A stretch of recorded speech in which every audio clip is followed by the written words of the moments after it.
अंबादास दानवे बोलतात, पाहूयात. सरनाईक जे बोलले ते सत्य बोलले. कोणती राजकीय कृती कोणाची का सत्य हे काही सत्य नाही आहे. एक टेम्पररी व्यवस्था आहे.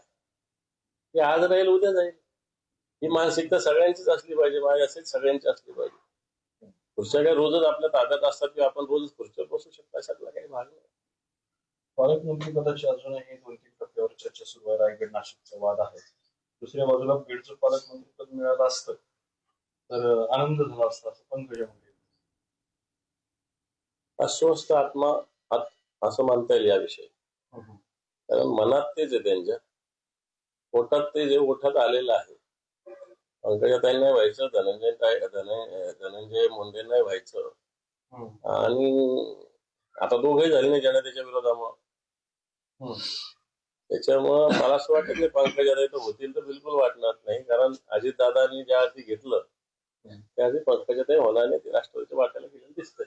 महेंद्र देशमुख प्रकरणातले जे सिव्हिल सर्जन होते डॉक्टर अशोक सराफ त्यांच्यावरही संशयाची सुई निर्माण झालेली आहे.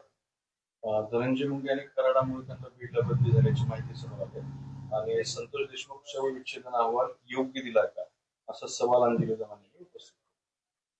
ते तपासलं पाहिजे. योग्य मुद्दा अंजली दमाने यांनी उपस्थित केलेला आहे. फक्त या सगळ्या गोष्टी सुस्पष्ट आहेत.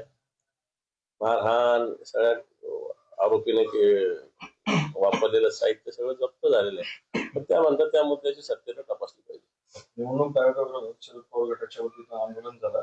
वी सपोर्ट मार्केटवाडी नावाने. वी सपोर्ट मार्केटवाडी बरोबर आहे. मार्केटवाडीच्या जनतेनं बॅलेटवर नमुना, काय सरकारची मदत नाही मागितली त्यांनी, पण तेच थांबवलं सरकारने. तेच मतदान त्यांनी थांबवलं. होऊ द्यायचं ना जरा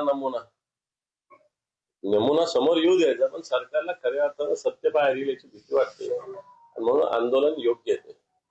मनोज जरांगेंवरती बोलताना प्रसाद विधान परिषदेचे विरोधी पक्षनेते अंबादास दानवे बोलत होते आणि एसटीची जी भाडेवाढ झाली आहे त्यावर त्यांनी नाराजी व्यक्त केली आहे. प्रवाशांची फसवणूक होती असं सुद्धा वक्तव्य त्यांनी केलंय.